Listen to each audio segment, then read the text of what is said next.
Halo Tribuners, jumpa lagi bersama dengan saya Kusnul Asyaifah di wawancara eksklusif. Tribuners, kali ini saya sudah kedatangan dengan tamu saya yang sangat spesial. Nah, di sini sudah hadir Bapak Budiman AS, yaitu selaku anggota Komisi 1 DPRD Lampung dan juga sebagai Ketua DPC Partai Demokrat Bandar Lampung. Halo Bang, selamat siang. Assalamualaikum warahmatullahi wabarakatuh. Waalaikumsalam. Tadi pun. Ya pun. Bang, gimana kabarnya nih Bang? Baik, sehat. Sehat ya Bang?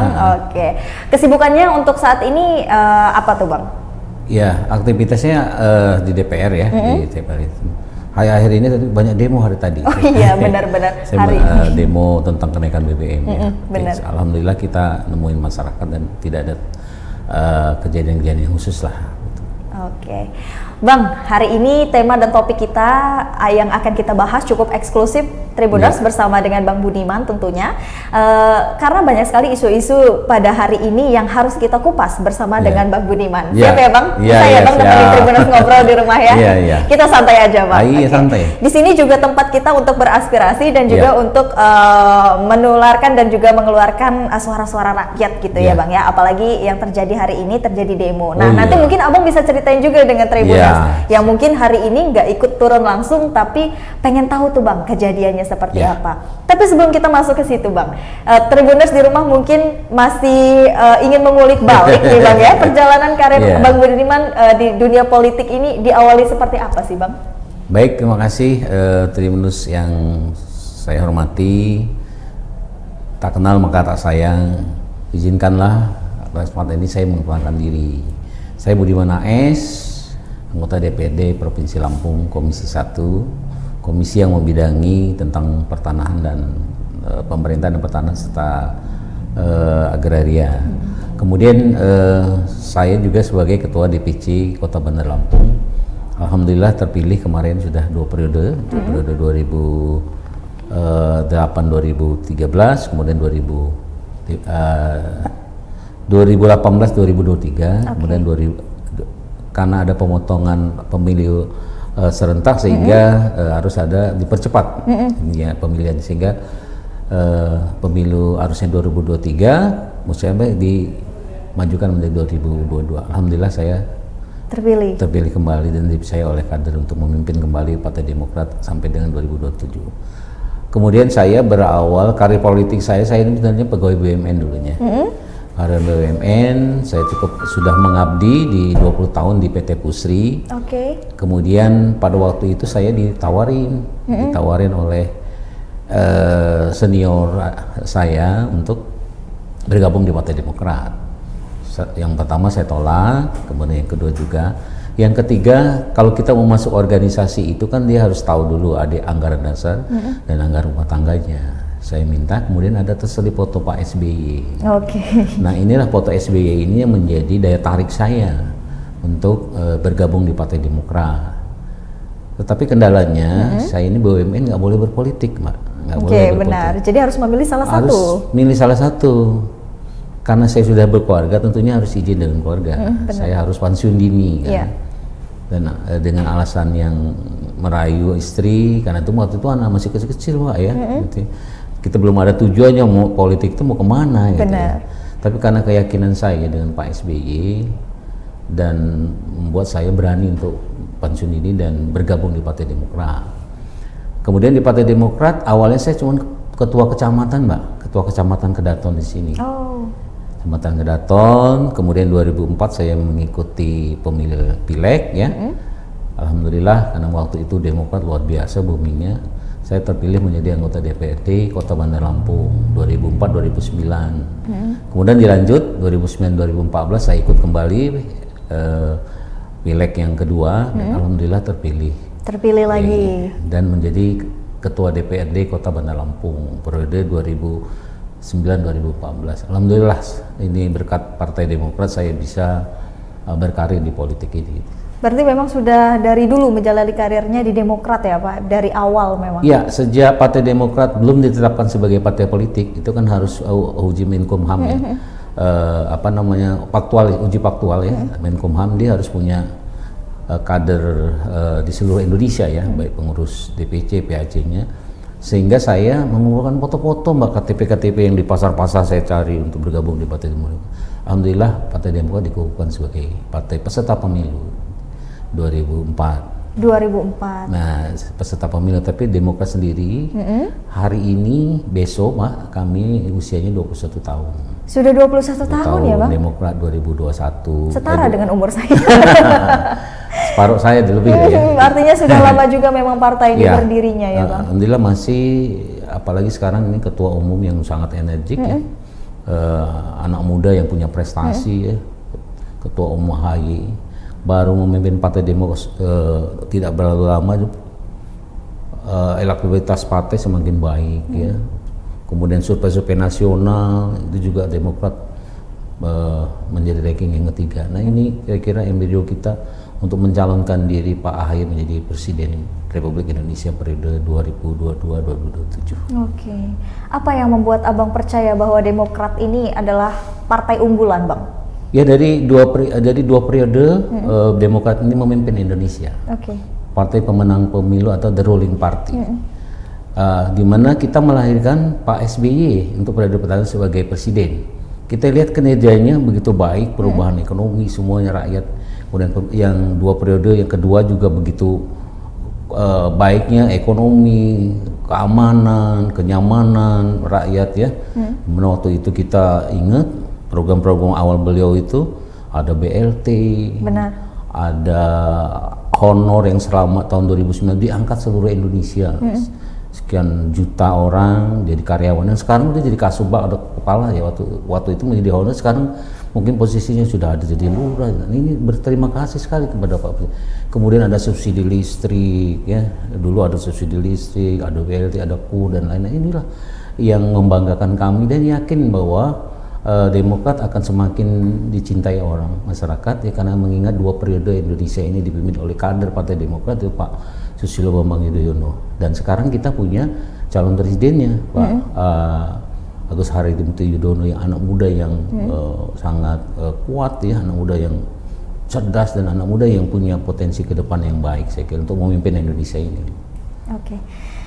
Sesuai dengan temanya nih Bang ya, pada hari ini Demokrat Bandar Lampung menuju 2024, apalagi Abang bilang tadi kita ulas Demokrat akan berulang tahun ke-21 tahun. Apa yang ingin direncanakan Demokrat ke depannya di 2024? Yang pertama tentu kita akan melakukan konsolidasi organisasi ya untuk menghadapi pileg, pilpres dan pilkada. Tentunya konsolidasi organisasi ini baik tingkatan DPP, DPD, DPC, DPAC dan nanti kita harus persiapkan ini. Kemudian kita seluruh kader-kader yang ingin mencalonkan diri, baik itu calon legislatif kabupaten kota, DPR provinsi, DPR RI harus siap turun ke bawah, memulai memanaskan mesin. Kemudian juga jangan datangnya pada waktu mau mencalonkan sudah saja, mepet, ya, Bang? Dan harus memberikan kerja-kerja nyata, kerja-kerja politik nyata ke bawah. Dan harus memberikan contoh yang baik juga kepada masyarakat, turun bersama rakyat, karena rakyat Demokrat itu berjuang bersama rakyat. Apa kerja nyata dan program yang Demokrat sampai saat ini sudah jalankan, Bang? Ya, yang pertama kita sering mengunjungi, misalnya salah satunya panti asuhan, ya, kemudian melakukan kunjungan ke pesantren, kemudian membantu masyarakat ya yang mengalami misalnya ada persoalan-persoalan, apakah dia itu persoalan hukum, apa persoalan lain, kita bantu. Itu dibantu oleh Iya, dibantu dengan tentunya kan kita ada advokasi hukum, kita bantu. Kemudian juga ada siswa yang tidak punya biaya, juga kita bantu itu kinerja positif yang kami serukan kepada seluruh kader. Dan saya di DPRD kota ini itu ada 5 orang anggota, Mbak. Jadi kita dulu 2007 itu 7 orang anggota, kemudian di DPR tahun 2009-2015 10, sekarang 5. Jadi saya punya 5 anggota DPRD Kota Bandar Lampung. Nah, itu saya mintakan selalu harus dekat dengan rakyat, kritisi pemerintah ya, dukung pemerintah yang baik, kemudian kalau ada hal-hal yang tidak baik dikritisi. Itu, Pak. Itu nggak apa-apa, Bang, kalau pemerintah dikritisi? Oh, nggak apa-apa dong, nggak apa-apa dikritisi. Kritisi. Karena kan memang ada juga gitu pemerintah yang anti kritisi gitu. Arti kritik yang konstruktif ya, artinya membangun, bukan hanya mencari kesalahan tapi bagaimana memberikan solusi kepada pemerintah. Oke. Bang, mengingat pemilu 2024 nanti adalah tahun-tahun politik nih Bang Yeah. ya. Abang sendiri kan sebagai tokoh masyarakat yang memang Yeah. sudah lama terjun ke dunia legislatif ya Bang. Ada nggak sih Bang keinginan untuk maju menjadi wali kota mungkin Yeah. atau gubernur atau mungkin maju ke eksekutif Bang? Ya, step by step ya. Yeah. Artinya gini, kalau kita semua manusia itu harus punya mimpi ya Mbak ya.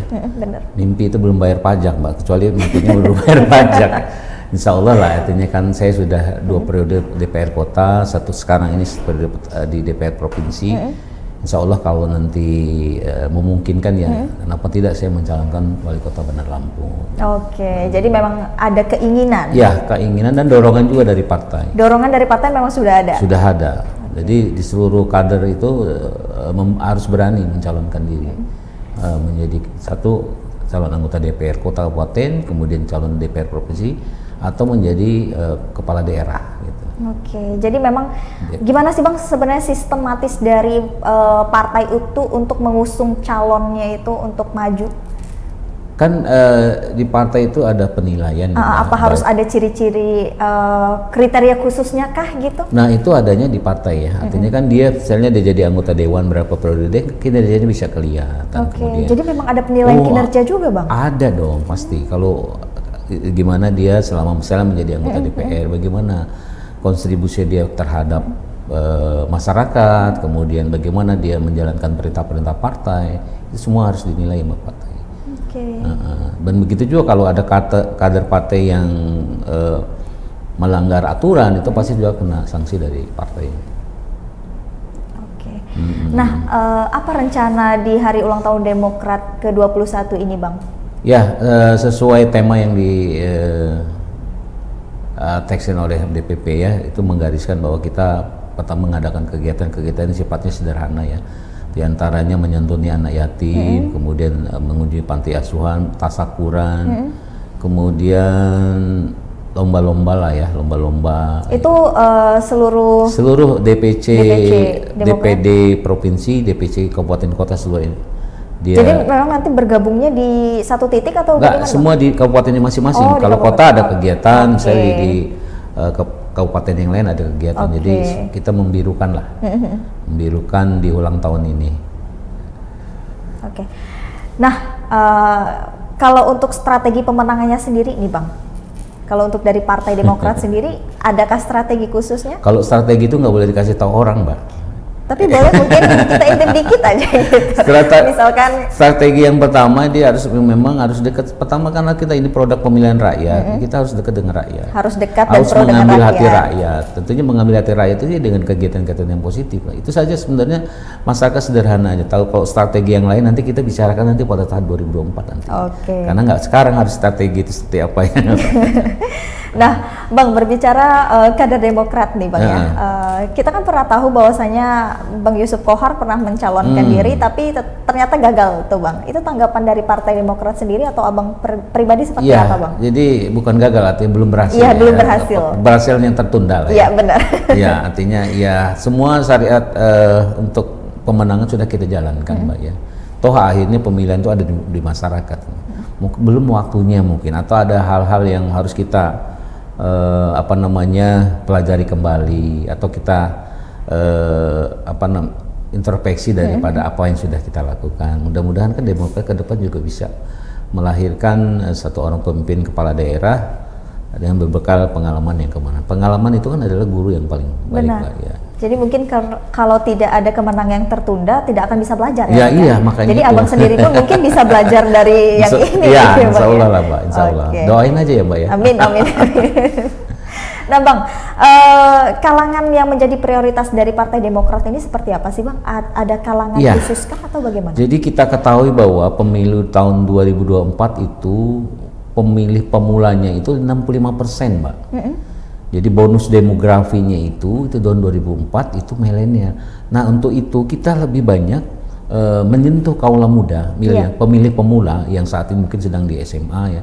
Dan pada saat 2024 dia seorang udah mempunyai hak untuk memilih.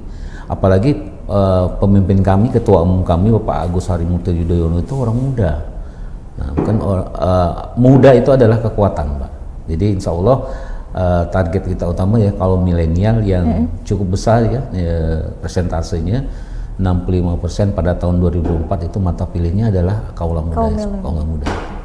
Sampai sejauh ini apa yang sudah dilakukan Partai Demokrat sendiri untuk menggait kaum milenial ini, Bang? Ya, pertama saya menyusun struktur pengurusan DPC itu hampir 60% saya milenial, Pak. Itu rekrutmen pengurus baru itu kalau 50% hampir milenial. Kalau untuk range umurnya? Ya 20 ke atas lah, 21 ke atas ya. Ya ada juga yang 17, pokoknya milenial usia SMA lah. Memang sudah bisa tergabung, Bang, ke dalam partai? Oh iya bisa. Syarat tergabung ke dalam Partai Demokrat sendiri ada nggak sih, Bang? Nggak rumit, Pak. Kalau nggak, serahkan fotokopi KTP-nya, besok Mbak bisa ngambil KTA bisa, saya. Bener, Bang.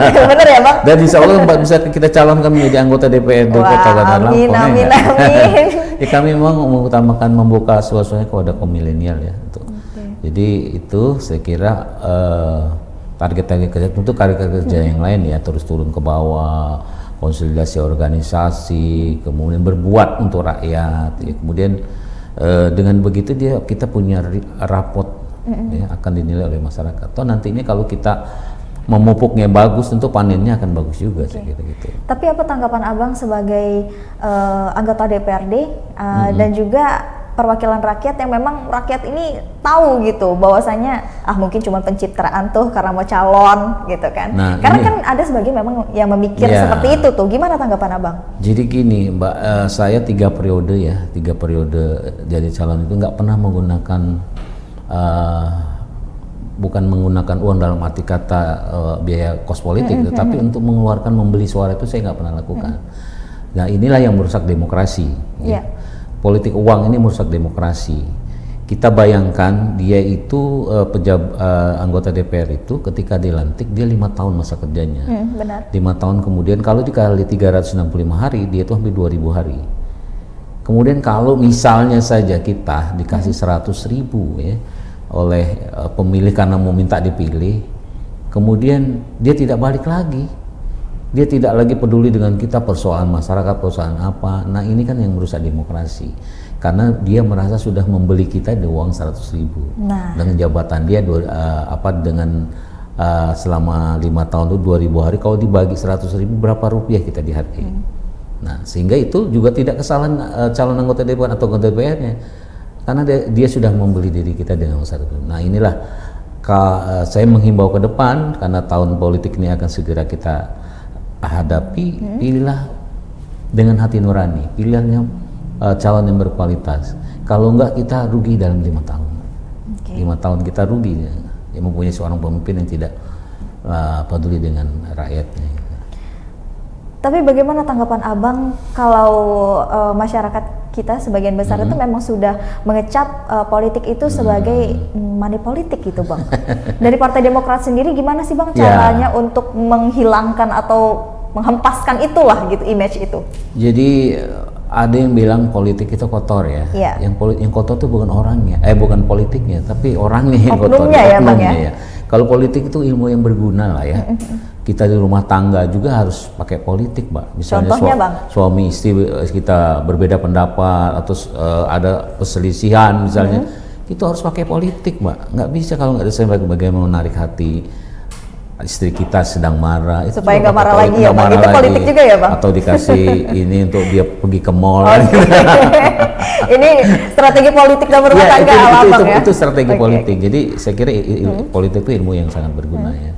Tetapi sekali lagi saya sampaikan bahwa politik uang ini adalah politik yang merusak demokrasi di Indonesia ini ya.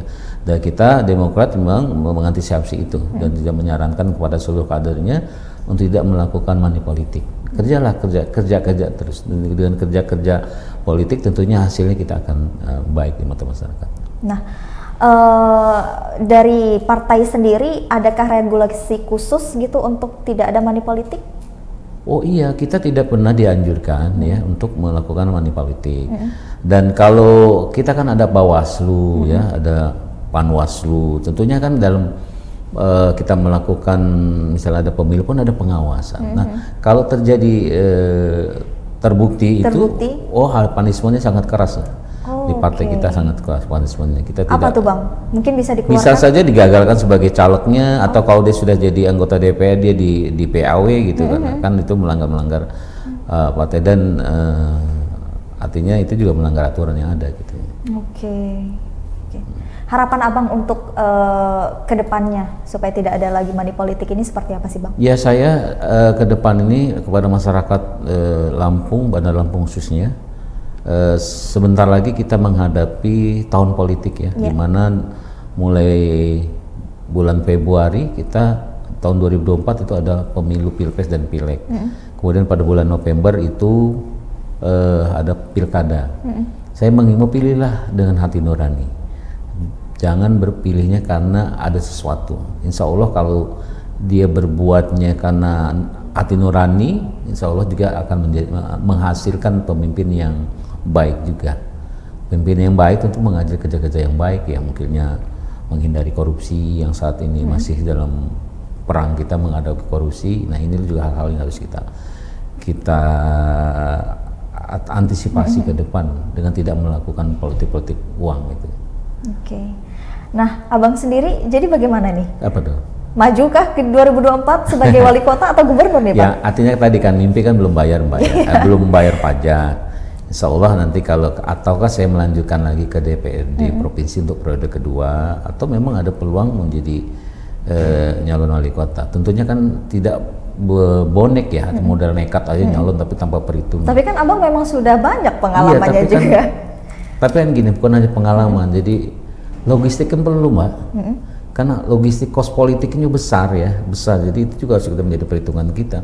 Misalnya kita daerah 20 di Bandar Lampung ini 20 kecamatan. Kemudian 20 kecamatan itu kita kan sudah prediksi berapa biayanya kan, gitu. Harus dihitung itu Mbak. Jadi kos politik harus, bukan money politik ya, kos politik. Kos politik. Nah, jadi beda antara biaya, kos politik, money politik. Kalau kos politik ada biaya kampanye, biaya operasional, biaya alat peraga dan lain-lain kan, itu sangat besar sekali juga itu. Jadi tapi memang ada lah ya keinginan untuk maju ke pilgub atau pilgub jangan dong sejauh.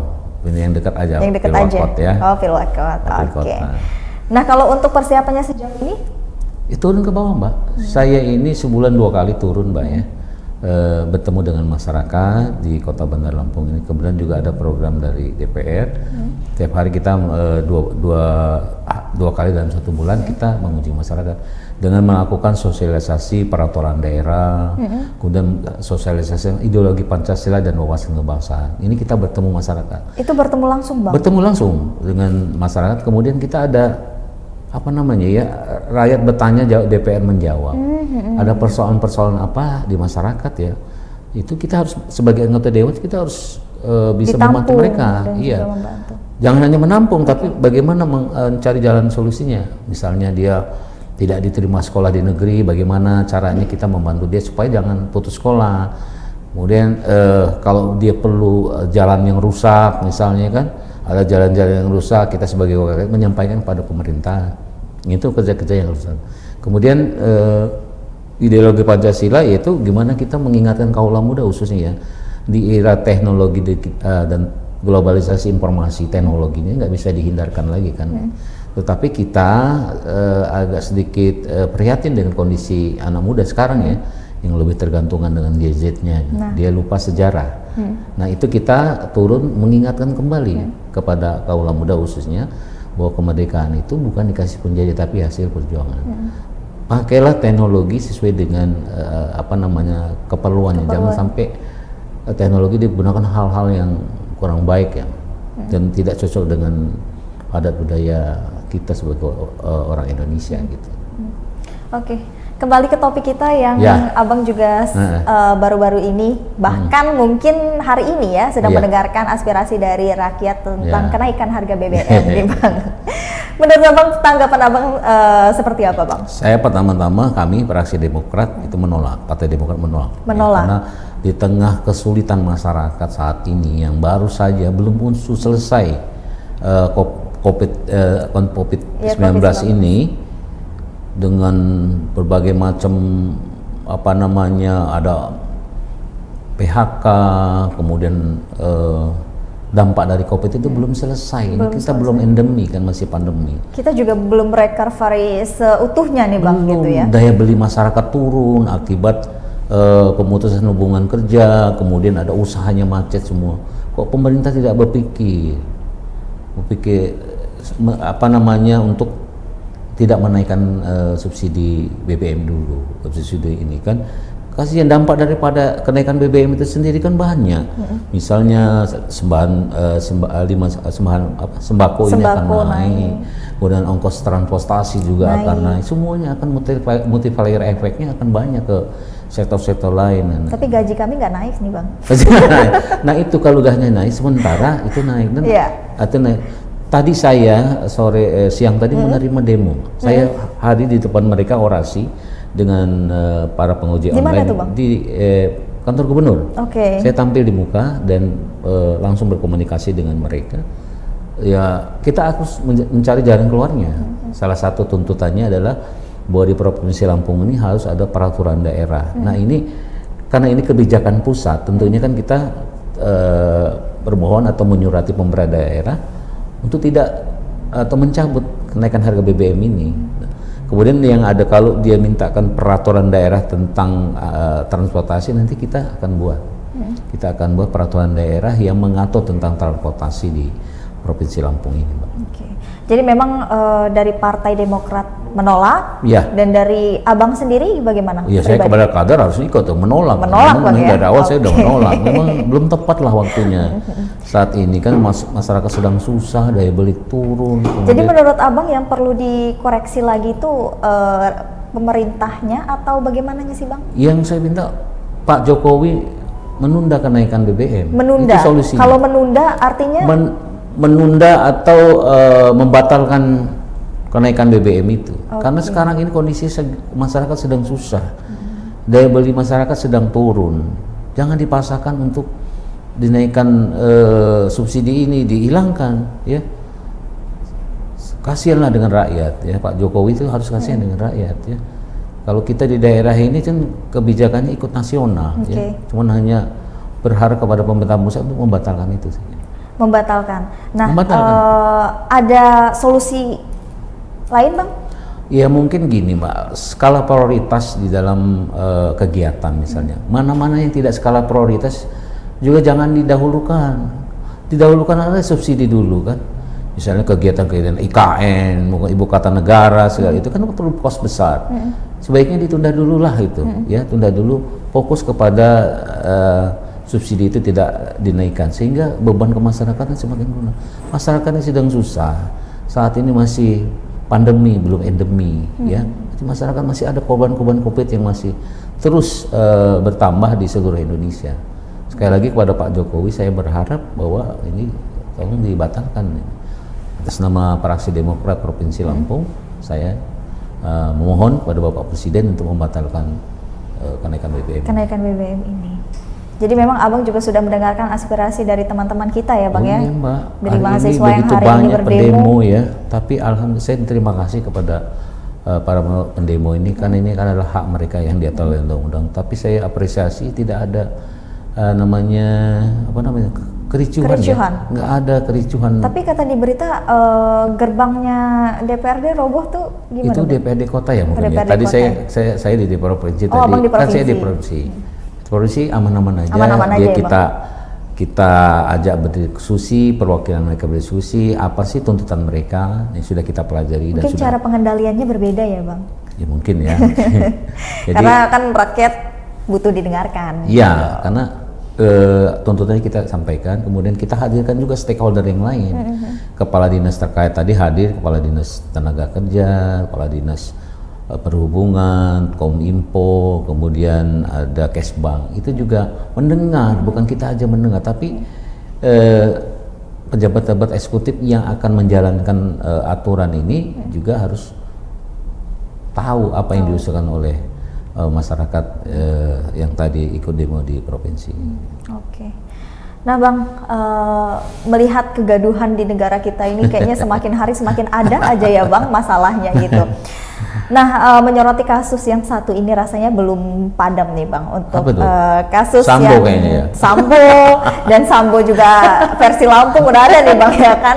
Nah, Abang sendiri gimana sih Bang melihat kasus ini? Apa tanggapan Abang untuk anggota Polri? Iya, pertama saya merasa prihatin Mbak, ya dengan kondisi bangsa yang seperti ini, khususnya kejadian Sambo. Harusnya seorang yang sudah punya integritas yang tinggi dengan pangkat yang tinggi tidak melakukan hal-hal yang seperti ini ya.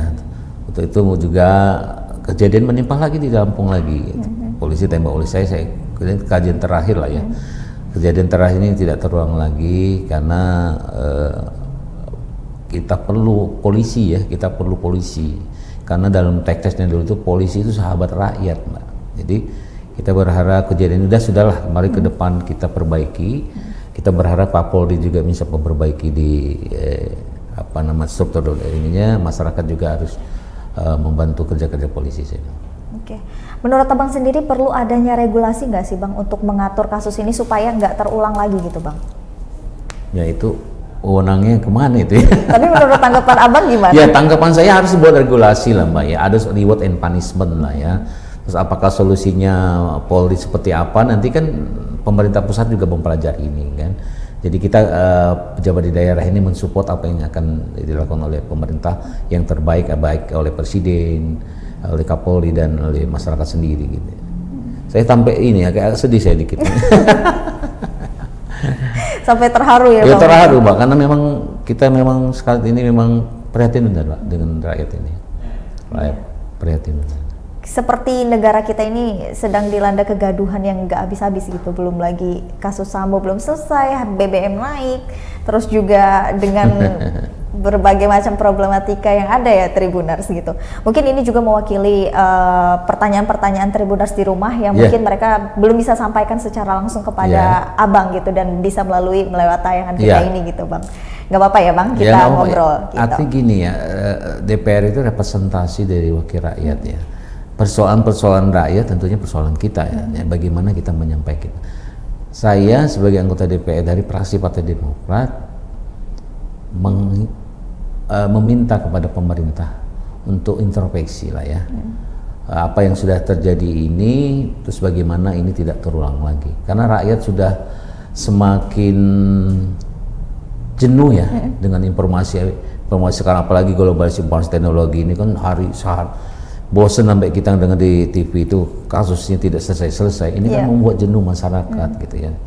Saya berharap kita masih percaya kepada pemerintah untuk mengatasi ini ke depan dengan baik gitu. Dan harapan kami juga supaya peristiwa ini tidak terulang lagi yang seperti Sambo dan polisi yang lain, pasal persoalan-persoalan yang lain lah, agar semua diantisipasi bagaimana penanggulangannya. Oke. Menurut Abang bagaimana solusi yang baiknya sih Bang? Baik itu untuk penanganan BBM atau kasus polisi tembak polisi ini Bang? Kalau BBM itu ya tunda atau batalkan kenaikan itu solusi ya, jadi sehingga tidak merembet kepada harga-harga lain ya, kebutuhan sembahan pokok itu akan naik karena minyaknya naik, kemudian transport juga seperti itu. Nah kalau soal Sambo ini kan ini kebijakan pemerintah pusat Mbak ya, pusat pada Presiden bersama Kapolri dan pejabat-pejabat tinggi negara. Harusnya menjadi pelajaran bagi kita bagaimana mengupayakan supaya persoalan-persoalan ini tidak terulang lagi, kemudian ada solusi yang terbaik dalam mengatasi. Dan semua yang di mata hukum sama itu harus diproses di penegakan hukum yang sebenarnya tanpa pilih pandang bulu ya saya kira. Oke. Terakhir nih Bang, mungkin Tribuners pengen tahu harapan Abang untuk Partai Demokrat dan Abang sendiri di pemilu 2024 nanti Bang. Ya, kan ini belum kampanye ya, belum masih boleh. Gak apa-apa kan? Ini kan harapan kita seperti Abang harapan saya Partai Demokrat ini kembali jaya seperti tahun 2004, 2009, 2004 dari The Rolling Party menjadi pemenang, dan harapan kami Pak AHY itu menjadi presiden ya. Dan kita bisa mengembalikan kejayaan Pak Partai Demokrat di mana 2 periode dipimpin oleh kader Demokrat itu Bapak Susilo Bambang Yudhoyono memimpin negara ini. Orang juga kangen Mbak dengan Pak SBY ini. Doain aja mudah-mudahan Partai Demokrat bisa memenangkan itu dan Pak AHY insya Allah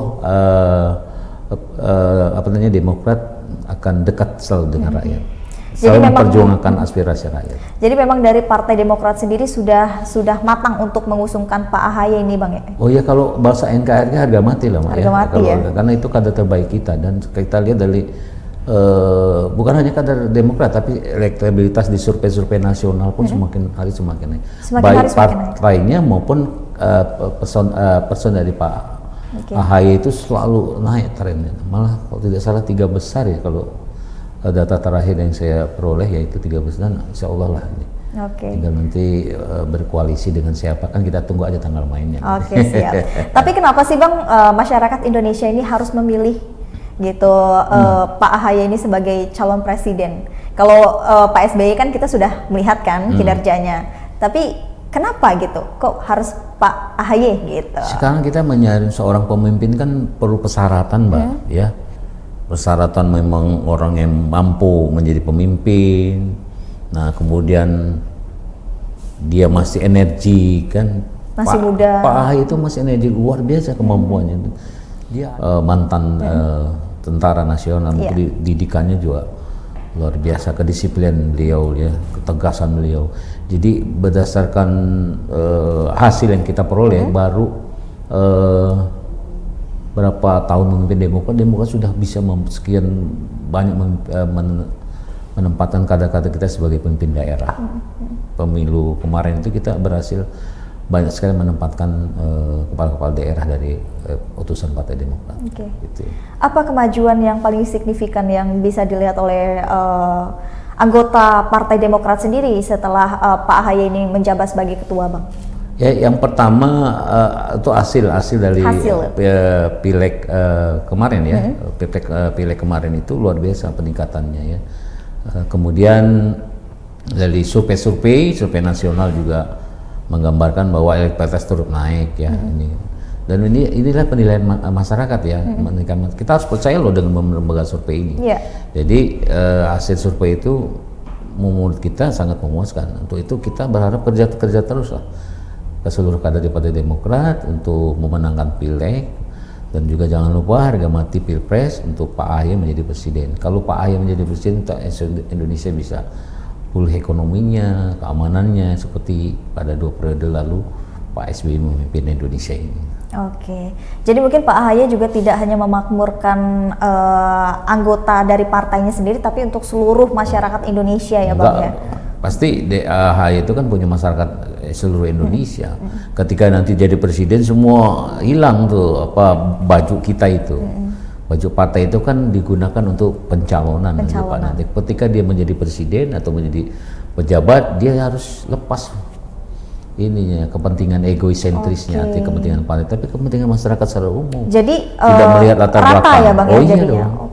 Di semua pemimpin itu harus hadir, tidak lagi membedakan dari mana golongan mana itu, tapi juga harus diayomi semua, Mbak. Oke. Selain Pak AHY ada lagi kah kader atau pencalonan yang diusung oleh saya nggak Partai boleh Demokrat? ini, Mbak. Artinya saya tetap yakin percaya dengan kapasitas Pak AHY itu menjadi salah satu figur calon presiden Republik Indonesia periode 2024-2029. Dan mudah-mudahan ini mohon doa dan restunya dari masyarakat Indonesia dan khususnya di Provinsi Lampung untuk mendukung Partai Demokrat untuk mengusung Pak AHY menjadi presiden. Oke. Bang, terima kasih banyak sudah mampir ke studio Tribun Lampung, dan kita juga sudah membahas bahasan yang krusial sekali nih, Bang ya, tentunya. Terima kasih juga Abang juga sudah mendengarkan aspirasi dan suara rakyat, yang mungkin pertanyaan-pertanyaan dan obrolan kita ini juga pertanyaan dari teman-teman saya di luar sana gitu yang belum tersampaikan ke Abang, dan melalui tayangan ini itu bisa tersampaikan dan mudah-mudahan bisa didengar dan bisa diubah gitu ya, Bang ya. Terima kasih banyak untuk Bang Budiman yang sudah hadir juga. Sukses selalu, sehat selalu ya Bang, semoga lancar semua urusannya. Dan untuk Tribuners, terima kasih sudah menyaksikan tayangan wawancara khusus bersama Bang Budiman hari ini. Saksikan video selengkapnya di YouTube Tribun Lampung News Video. Jangan kemana-mana karena kita akan kembali lagi di wawancara khusus berikutnya. Terima kasih dan wassalamualaikum warahmatullahi wabarakatuh. Waalaikumsalam warahmatullahi wabarakatuh.